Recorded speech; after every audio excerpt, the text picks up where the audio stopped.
शुरू अल्लाह के नाम से जो बड़ा मेहरबान निहायत रहम वाला है। जन्नत में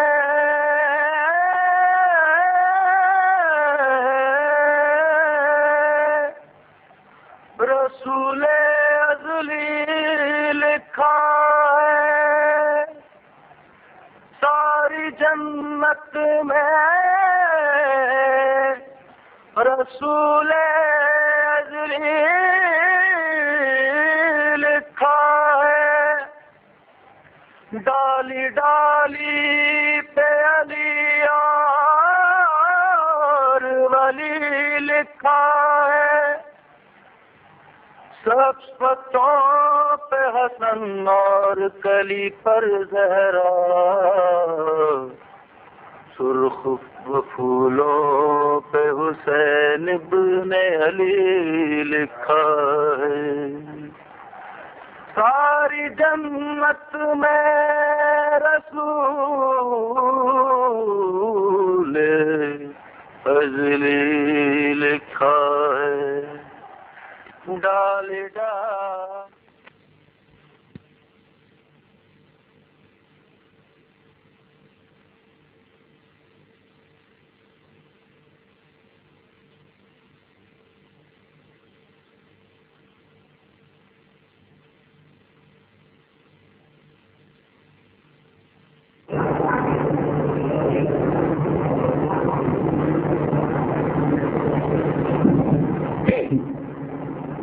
Bismillahirrahmanirrahim. In the name of Allah, the Merciful, the Compassionate.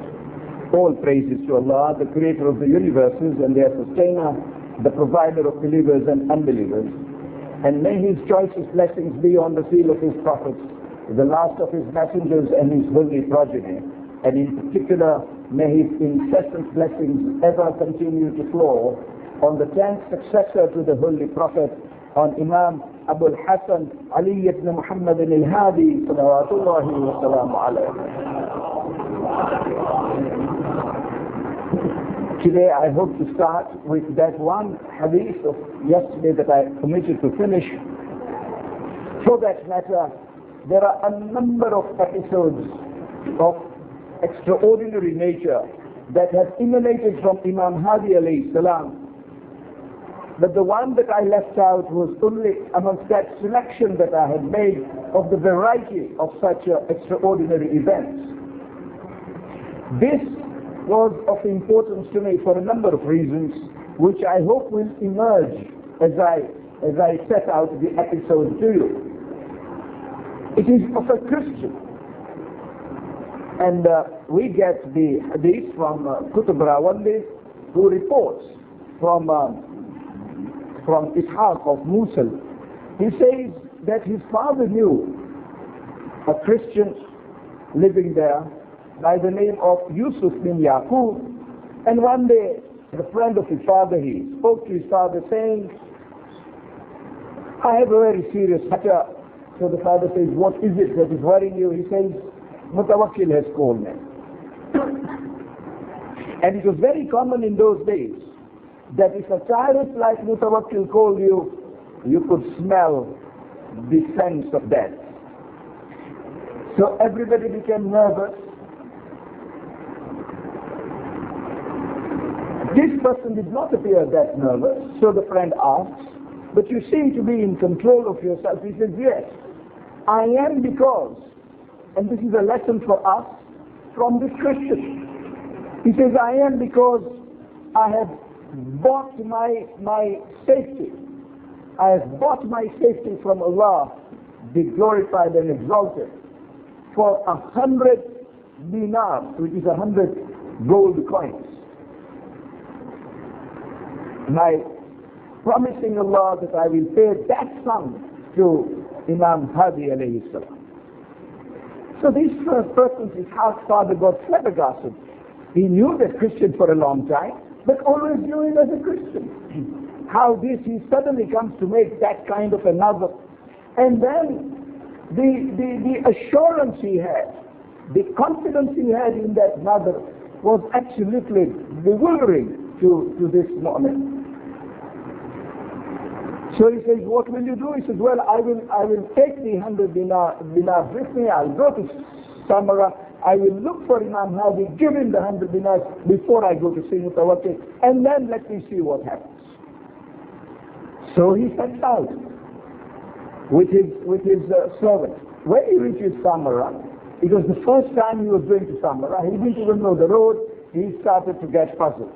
Now his first question was, where do I get this Imam Hadi alayhi salam? He had the 100 dinars. He didn't know which way to go, as is so often the case when you enter a town in which you are a total stranger. You come to a crossroad, you don't know whether to go right or to go left. So he decided he would stop. He took out his 100 dinars, put them in an envelope, put the envelope in his purse, put his purse in his right pocket. And then he sat on the donkey and he said, I will leave it to Imam Hadi alayhi salam. I am now his guest and he will take me to his house. This is a Christian behaving in this way. I wonder how much of that faith we Shias would have in conducting ourselves with that confidence. So he left his donkey. He was on a donkey. And he says the donkey started moving. He was not in control of the reins. He did not even start the donkey. The donkey started moving on its own. And it kept moving. It turned right and it turned left into small alleys. Of course, this man, Yusuf bin Yaqub, was totally ignorant of where he was. He was just letting the donkey move. And the stage came when the donkey, he says, stopped. When the donkey stopped, he took the reins. Now he is forgetting that he has left it to the Imam to guide him. And he pulls the rein and whips the donkey. The donkey is not prepared to move at all. He does not move forward. He does not move backward. The whip doesn't work at all. So he says to himself, my Lord, this must be the house of Imam Hadi. He must be controlling my donkey. But he did not dare come out and inquire, because if he's asked who he was, he would be told, what is this Christian doing here? A Christian is a kafir, he can't even enter the house. He said all kinds of questions might arise. But his servant was a Muslim, so he asked the servants to make an inquiry. So when the servant knocks the door is open. And when the door is open, he says, a servant comes out. And before the servant is asked anything, he says, yes, you are at the right place. This is the house of Ibn Rasulullah al-Hadi alayhi salam. He says, this is the first sign that I am in the right place. He dismounts and enters the house. As he enters the house, the servant takes him to a certain waiting room. He is in the waiting room, and another attendant arrives. When the other attendant arrives, he says, he stands up to say that I want to meet Imam Ali al-Hadi alayhi salam. Before he opens his mouth, he is asked, are you Yusuf bin Yaqub? And he says to himself, this is the second sign that I am in the right place. And he says, yes, I am. So he says, well, let us go. The Imam alayhi salam is ready to meet you. He says, that's the third sign. And whilst they're leaving the waiting room, they pass through another room where this attendant waited. Another attendant comes out and says, Yusuf bin Yaqub. And he says, Naam, yes, I am.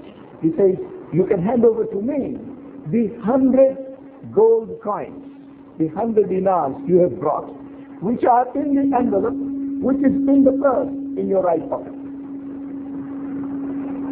You can see he would have no hesitation in parting with the money. He instantly took out the purse, took out the envelope and handed it over. He says, well, that's the fourth sign. And as he enters to meet the Imam alayhi salam, the Imam welcomes him, and the first question the Imam alayhi salam asks him is, Yusuf bin Yaqub, you have not yet become a Muslim. You can see the anxiety of the Imam alayhi salam. Everything else is secondary. Where he comes from, why he has come there, what are the 100 dinars for, are all secondary. What is of paramount importance to the Imam alayhi salam, and this is a great lesson for us. That this is how the Imam is viewing us. How are we behaving? He turns round to the person and says, you have not yet become a Muslim. And he gives a beautiful answer. He says, O grandson of the Prophet, I have already seen 4 signs since I have just reached your house, and indeed 5, because I didn't know how to come to you. I left it to you to guide my donkey. I've seen 4 signs in your house, and added to that, I've already seen 5 signs. I know where truth lies. So the Imam alayhi salam says, but Yusuf, strive hard in your lifetime so that you do become a Muslim. But I can tell you one thing, that your son named so-and-so will become a Muslim. And he says, I'm proud. And the Imam alayhi salam says, another lesson for us. This is why I did not want to, when time was over yesterday, I did not want to omit. I'm omitting a couple of other matters which I hope I'll squeeze in tomorrow, at least one of them, but I did not want to omit this one, because it contains so much, as I said at the beginning, so many birds are killed in this one stone. He then says to Yusuf, he says, your son will become a Muslim. Not only that, but he will become a Shia. And he will become a Shia of whom we will be proud. His name is in my list. Do you remember? We discussed this a couple of years ago. Again, it was Abu Basir who met the 6th Imam alayhi salam and asked the 6th Imam alayhi salam, Yabna Rasulullah,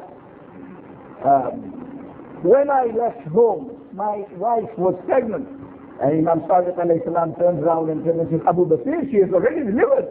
Haven't you got the good news? My congratulations, she is already delivered. So Abu Basir said, yes, I knew I would get the news from you. But Sayyidi, is it a girl or a boy? And the Imam smiles and says, Abu Basir, it is just as you have prayed to Allah subhanahu wa ta'ala, it is a boy. So Abu Basir asked, what name shall I give him? And you remember the Imam alayhi salam gives him the name and then tells him further to say, Abu Basir, after him you will have 2 more boys and 2 more girls, and give Abu Basir their names. Abu Basir says, Mawla, it's gracious of you to tell me all this. Let's pray that they should be your Shias to the last hour. And the Imam alayhi salam says, yes, indeed there will be. Do you have any doubt on that? Abu Basir says, Yabna Rasulullah, what can I say? The times are hard. How much harder are our times today? Are we sure what our sons and our daughters will be? Let us pray tonight in the name of Imam Hadi alayhi salam, that for his sake Allah should keep all our sons and daughters in Iman as shares of the 12 Imams to the last breath. Well, this is, and then just to complete my reminding you of that hadith, Imam Sadiq alayhi salam got up himself. Abu Basir says, Mawla, you always ask your servant to get up. He says, yes, but this is a list I have got from my grandmother, Bibi Fatima Zahra, salamullahi alayha. I don't let any hands which are not tahir to touch it. He got up himself, got that list and turns the pages to Abu Basir. These are the names of your children. I said it then, and I would like to repeat it now. Do not underestimate the fact that you are a Shia.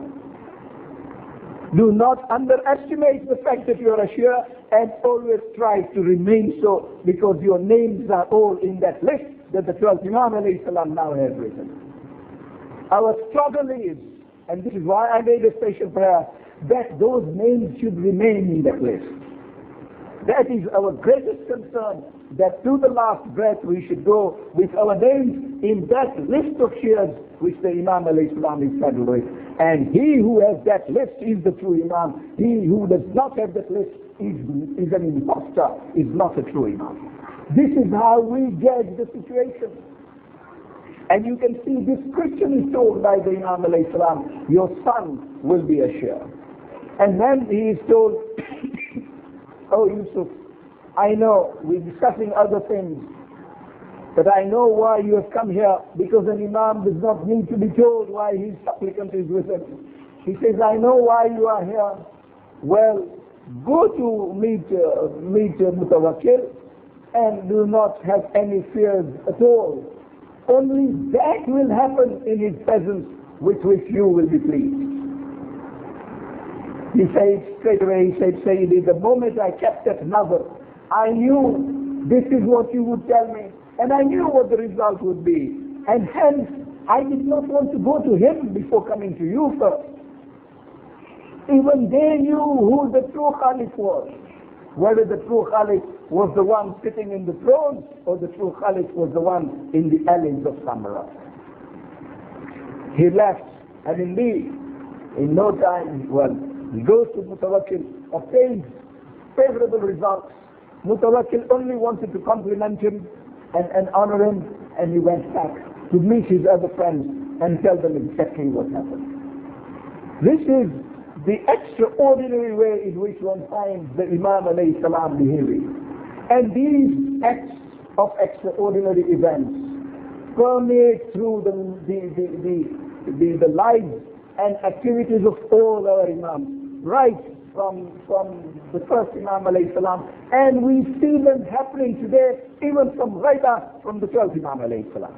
If Allah will so desire, next year inshallah we shall discuss those events that permeate through that series of sinless Imams to the one who is the Imam today and acts exactly in the way his grandfather acted. And indeed, the son of Qutb Rawandi reported this particular incident. His son says, I continued to look for the son of Yusuf bin Yaqub, and when I met him on one occasion, entirely by the grace of Allah subhanahu wa ta'ala, when I met him, I asked him whether he was, of what religion he belonged. And as I sat and talked to him for that little while, I discovered that not only was he a Shia, but the kind of staunch Shia he was that Imam Hadi predicted years ago to his father. I then asked him, how did your father die? He said, alas, he died a Christian. And indeed, he did not get the good news from the 10th Imam alayhi salam that he would convert. He was goaded by the 10th Imam alayhi salam to convert and become a Muslim. He didn't have that good fortune, but what he was told about his son came absolutely true. But this is how the Imam alayhi salam acted throughout. And it is with this capacity, and it is with this confidence, and this devotion to Allah, the glorified and exalted, that he was able to keep the imamah going, despite the fact that he was always under vigilant house arrest, or at least under surveillance of Mutawakkil and his men. Mutawakkil had planted a number of spies over the Imam alayhi salam. Since the Imam alayhi salam was in Medina, he never had any peace. There was surveillance on him even in those days. And it was in those days that he continued to perfect the system of wilaya, the system of wakala that his illustrious father and grandfather had already started. Indeed, you will remember the system of wakala was started actually by the 6th Imam alayhi salam. You recall us discussing this when we were discussing his activities. And he did that because he knew that his father, Musa ibn Ja'far, salawatullahi wa salamu alayhi, would be in prison for a number of years, disconnected from his followers. Hence, to maintain that context between his father, I beg your pardon, that his son, Musa ibn Ja'far alayhi salam, would be in prison. And to maintain the contact between his son, when he would be the Imam, and the Ummah, he set up this system of wakala. He appointed numerous wukala. Indeed, the first known established wukala of the Imam alayhi salam starts from the 6th Imam alayhi salam. But evidently, it was known that it was to provide for the contingency of the 7th Imam alayhi salam being in prison for a long time. But the glory of the 7th Imam alayhi salam lay in the fact that even when he was in prison, he controlled the activities of the wukala, all of them, right from the prison itself. And we have gone through this and discussed this last year. No, the year before. We discussed that in some detail. Then it moved to Imam Rada alayhi salam. He further polished up and gave refinements to the system of wukala. Indeed, appointed his own fresh wakils. He had some peace in the sense that Ma'mun allowed some people to visit the 8th Imam alayhi salam, even when he was in Mashhad. But because of his distance from the people, being in Tus, a long way away, and his people could not reach him, majority of the Ummah could not reach him, he had to set up a mechanism whereby he would have a communication, he would have a pipeline between himself and his people. Some people who managed to get there were able to see him, which meant that the wukala who traveled were able to meet him and discuss things with him in person. The 9th Imam alayhi salam, as you know, was in further surveillance. He could not meet the people. It was dangerous for people to meet him, as we discussed last year. Hence, he further perfected the system and further made appointments which made it easy for him to delegate functions. The 10th Imam now, and I'm cutting a long story short, the 10th Imam alayhi salam now was in worse situation. In the year, so long as he was under the Khilafah of Mustansir, Mu'tasim, things were not bad, because Mu'tasim had some leniency towards the descendants of Imam Ali alayhi salam. But the moment he passed away, and Mutawakkil became the Caliph in the year 232, after Hijrah, things changed radically. Now, Mutawakkil issued numerous orders, very stern orders, all against the Shias. His first order was that all Shias, and this must be so painful to Imam Hadi alayhi salam at the time, the first order was that all Shias who received allowances from the state should stop receiving allowances altogether. So you either lied and said you were not a Shia, or you would not get an allowance at all. And there was no chance of lying if, for a number of years, you were receiving an allowance on the basis that you were a Shia, that you are an alim, or were known to be an alim. Then you would not receive your what we call social security allowance in England. I don't know if there was similar name here, but the money that is paid from Baytul Mal to the poor people of a city. And each city had that arrangement. And Shias were paid that amount under Mustansir in Egypt, in various parts of Iraq, in Iran, in various parts of the country. All that had to be stopped. You can imagine what would have happened to Imam Hadi alayhi salam. And this is at the time when he was then transferred from Medina to Samara, so that his communication was cut off. And yet he had immediately to organize for people who were poor to receive funds. The youth keep saying, what is this question of khums? This is something quite new, quite novel. It isn't. And this khums that the Mustahideen receive is not something fabricated by them. The Imams alayhim salam themselves used to receive khums. And Imam Hadi alayhi salam used to receive khums. And that khums during this time was received by these wukala, and these wukala received orders from the Imam alayhi salam as to how much should be given to what poor persons, so that all poor persons kept receiving allowances, although the government stopped allowing.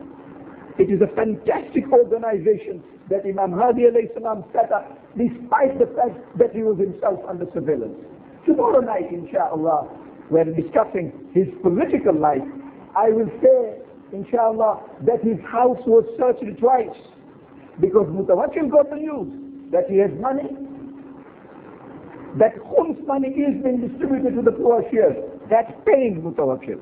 That is exactly what he wanted to stop. He wanted these shares all to die hungry, thirsty and poor, and on the streets as beggars. But money was reaching them. From where was money coming? And the answer he was given was, it is all from Al-Hadi. He said, I've got Al-Hadi from Medina here, and I've got people supervising his house. Nobody is allowed even to enter his house. That is what that Christian whose story I just told you, that is what he was worried about. That is, there is person supervising, and he was going to meet Mutawakkil. He did not want Mutawakkil to know before he goes there that he had seen Al-Hadi. Such was the terrorism that Al-Hadi was living under, and the terrorism that Mutawakkil practiced. It was tyranny to the highest extent. Those were the first orders issued. Then Mutawakkil took 3 steps straight away. His first step was that all Shia ministers be dismissed from office. And there were justice that's out of hand. All Shias in any particular office should be dismissed from office. All Shias in the army should be dismissed from the army. And he set up a new army altogether of only people who were anti-Shia, so that they can kill the Shias at will. So you can see the history through which our predecessors had gone. And then he issued a new order to the ulama. Ma'mun had stopped the ulama from writing anti-Shia slogans.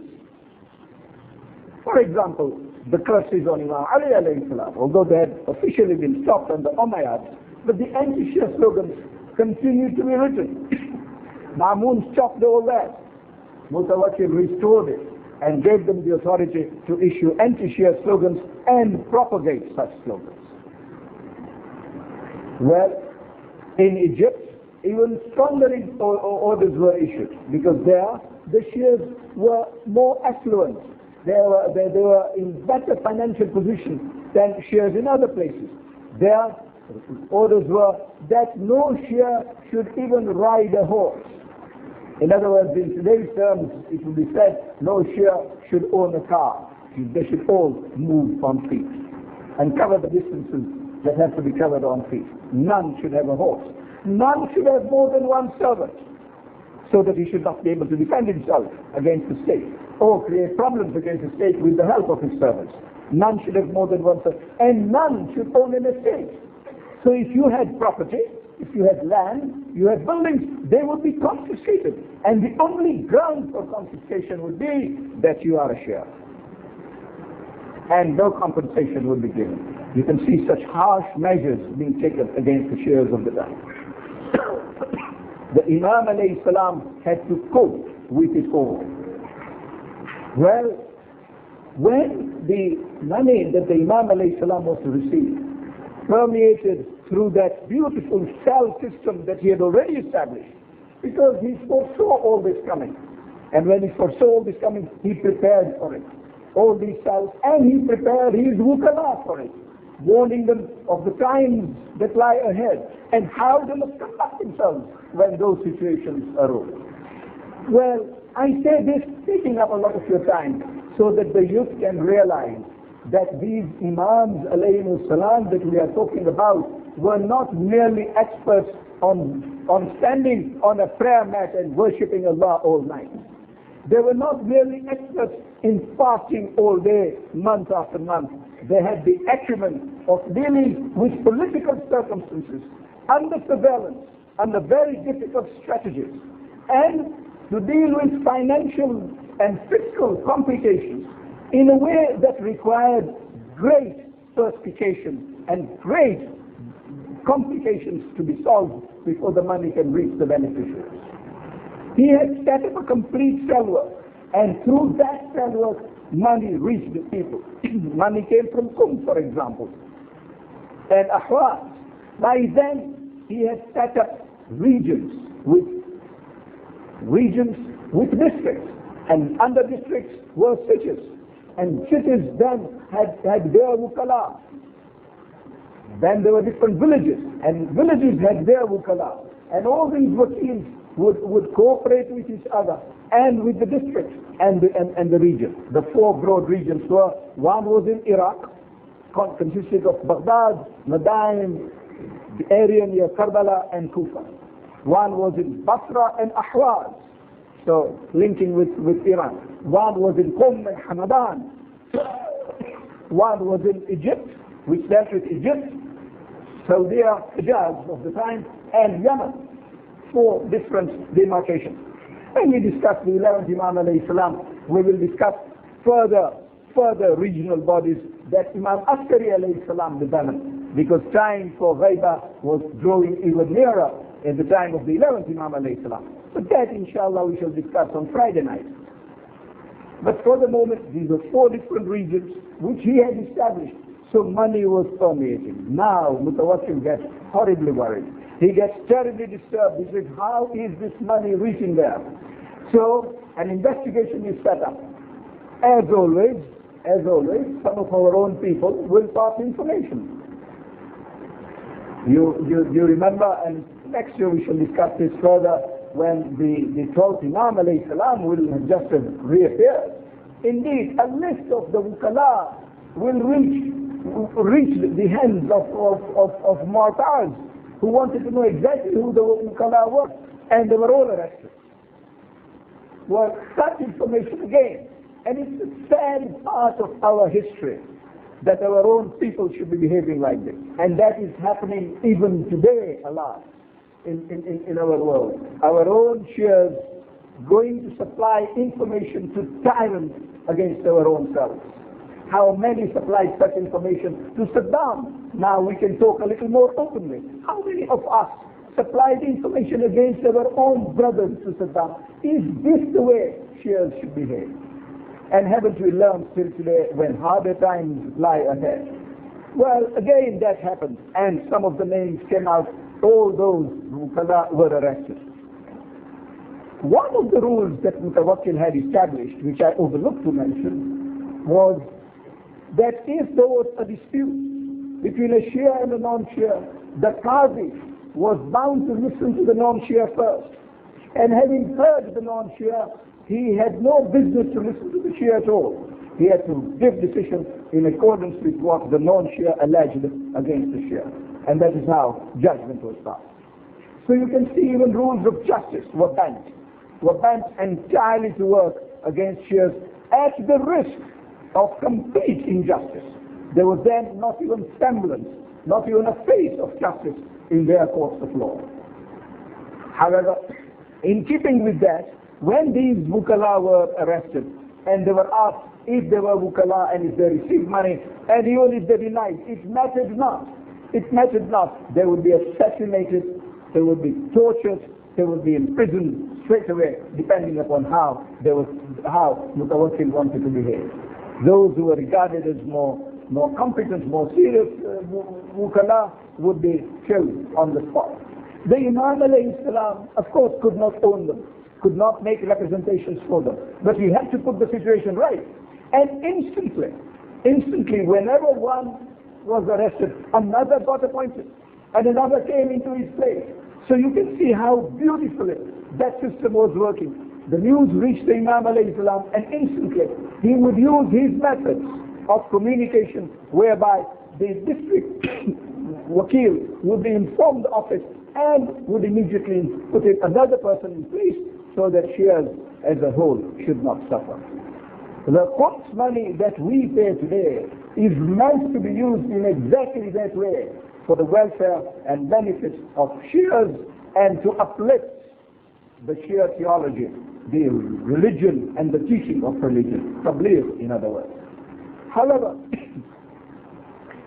Imam Hadi alayhi salam did one more thing. He set up this practice, he rather reinforced the practice that was set up by Imam Sadiq alayhi salam, because he anticipated the imprisonment of the 7th Imam alayhi salam. Certain people were so educated, and this he did, the 10th Imam alayhi salam did, while he was still in Medina. Certain people were so educated that they received enough knowledge of fiqh, and they were given the right to issue, not to issue fatwa, but to issue answers to the Mu'mineen.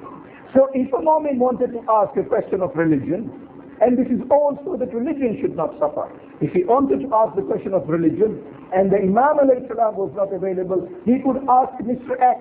And the rule was, the announcement was, that whatever answer Mr. X gives is as though the answer that the Imam alayhi salam has given. You can see that synchronizing with the setup we have today. The Imam in Ghaiba, there are these mustahideen, and we are told this in writing by the Imam alayhi salam, which inshallah we shall discuss next year. We can ask the question to our mustahid as we do today. And the answer that the mustahid gives us, we can act upon. And so is an answer given by the 12th Imam alayhi salam himself. We can see how grateful we are to the 10th Imam alayhi salam for setting all this up for us for the period of Ghaiba. And this is why I thought, any session, I lamented that we did not get time to discuss the teachings of the 10th Imam alayhi salam, and I lamented this on Thursday night, as you remember, but I thought this was more important to discuss, so that the youth knows that the system we have today came from the 10th Imam alayhi salam in its further refinements and replenishments. Well, so the people were not at a loss, whom even at that time had a number of wukala who were well learned in religion and were able to answer questions at whenever they arose. Similarly, money that came became transferred in this way. And this that I am telling you is not a myth.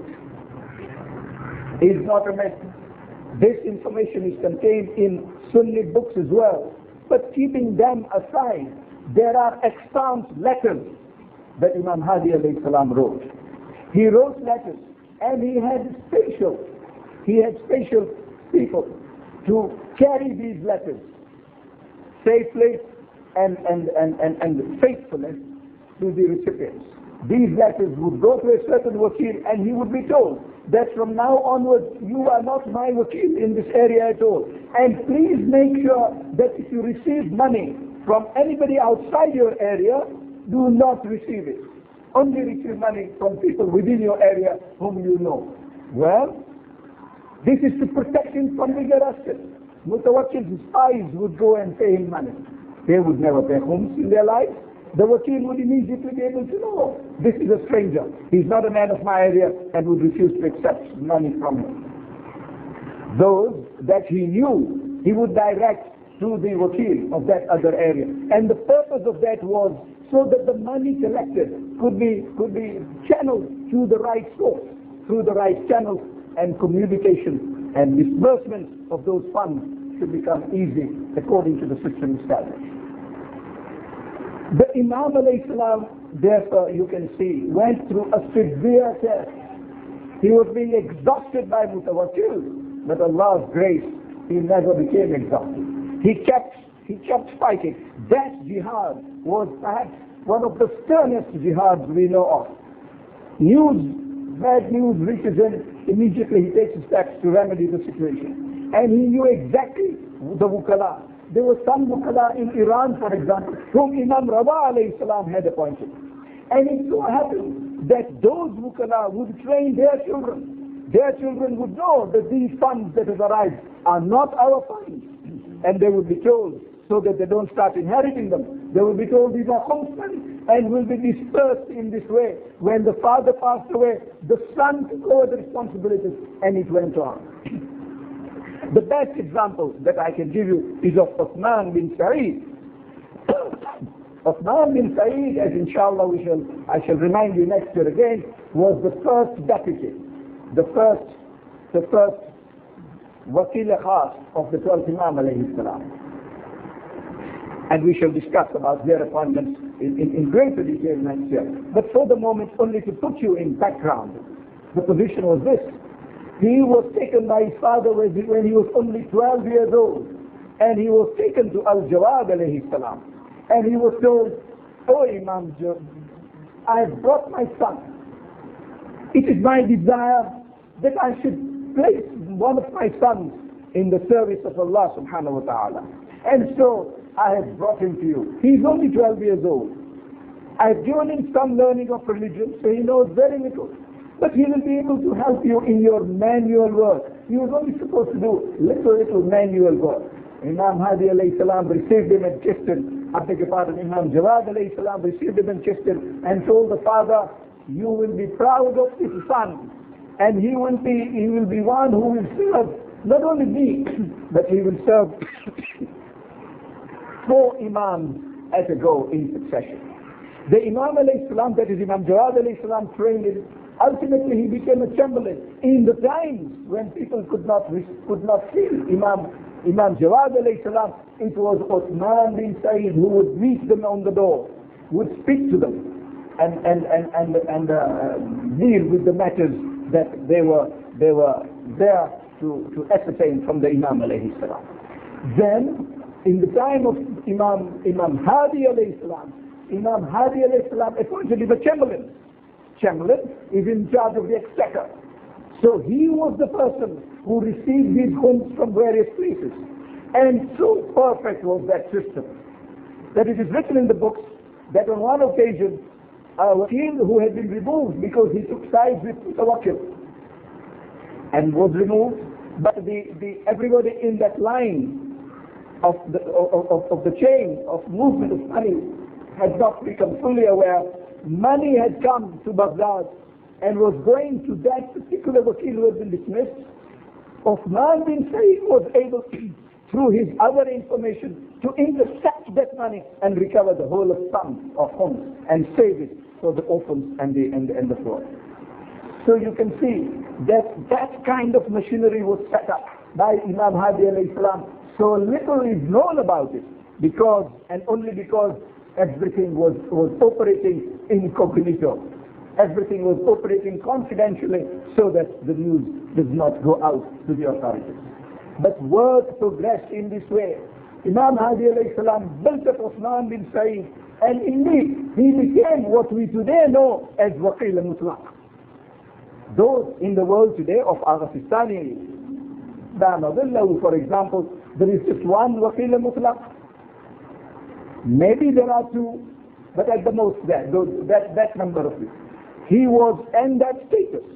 And when Imam Hadi alayhi salam was stopped from meeting people, and people would be punished merely for visiting Imam Hadi alayhi salam, then at that point in time, Uthman bin Said said this: he may meet the person directly, he may meet the person indirectly.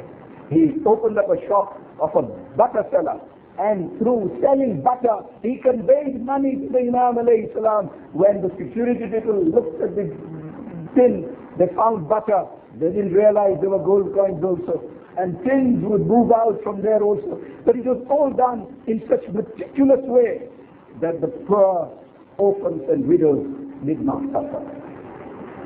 But as time passes by, and I need to keep a watch on that clock, I wish to move on from there to something I cannot say tonight, and I want to say tonight to save my time tomorrow night.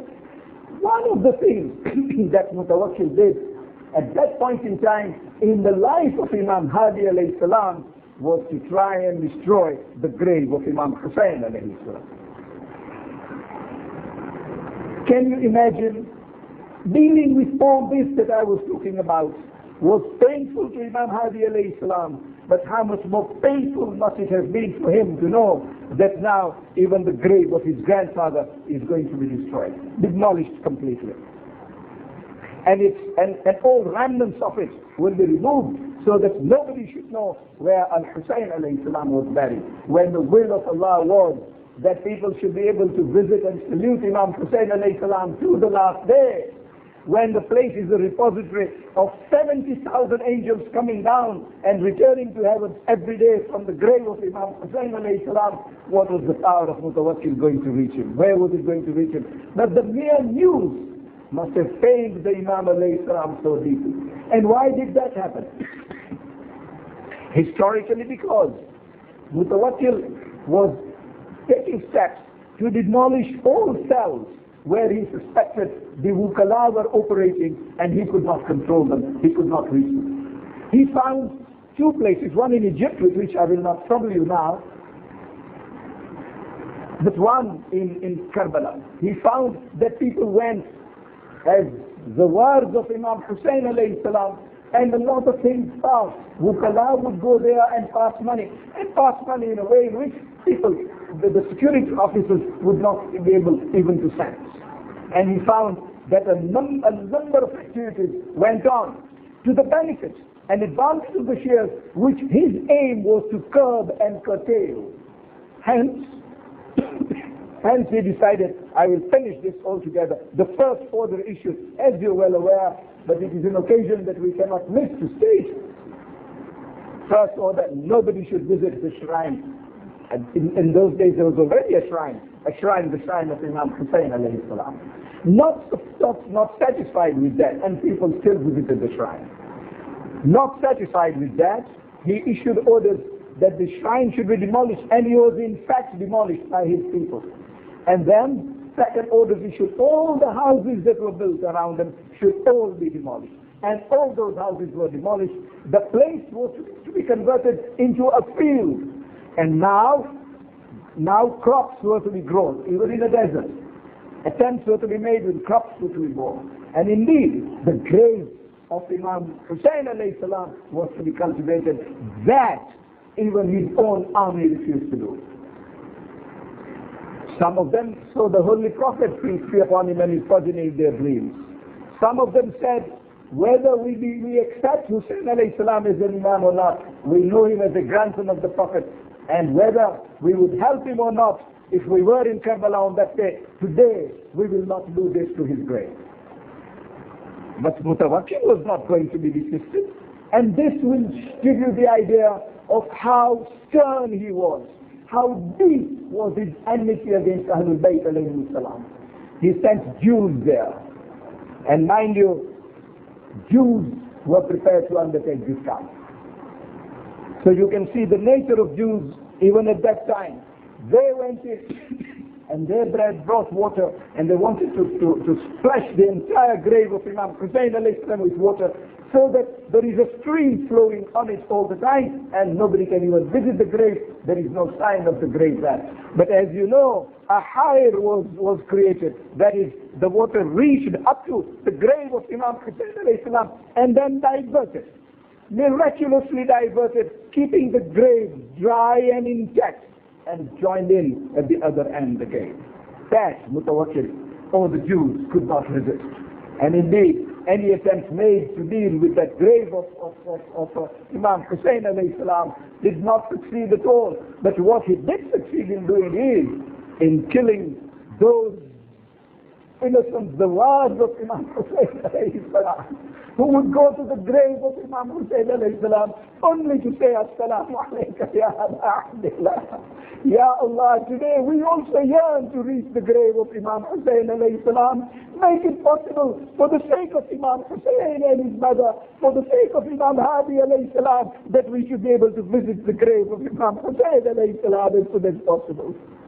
Well, and inshallah we shall, but in those days, even when the orders were so severe, people who visited were treated in that way.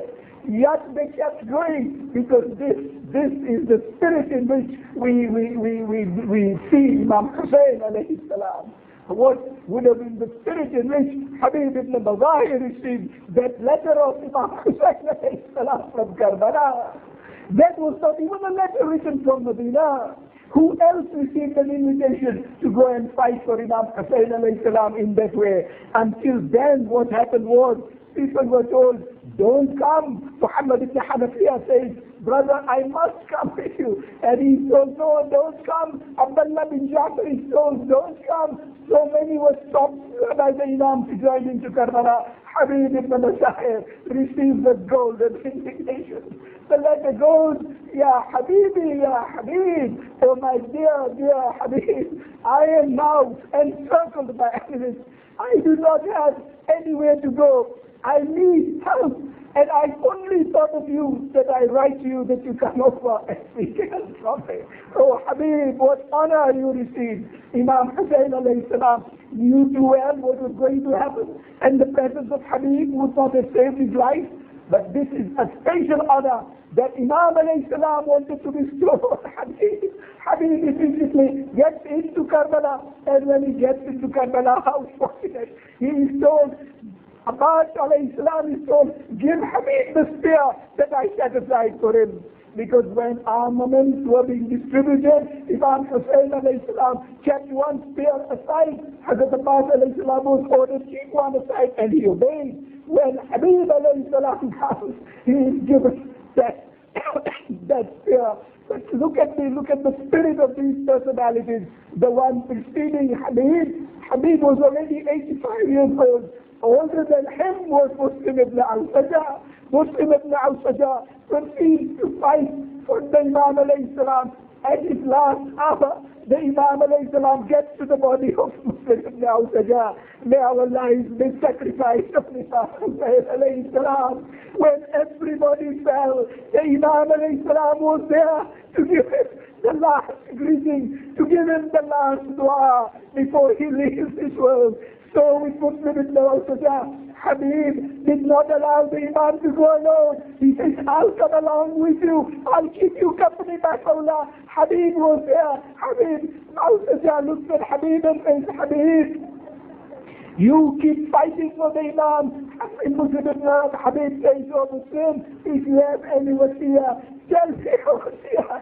I don't know how much time I have left in this world, but within that time, I will try and perform your wasiyah. You don't have any other friend here now.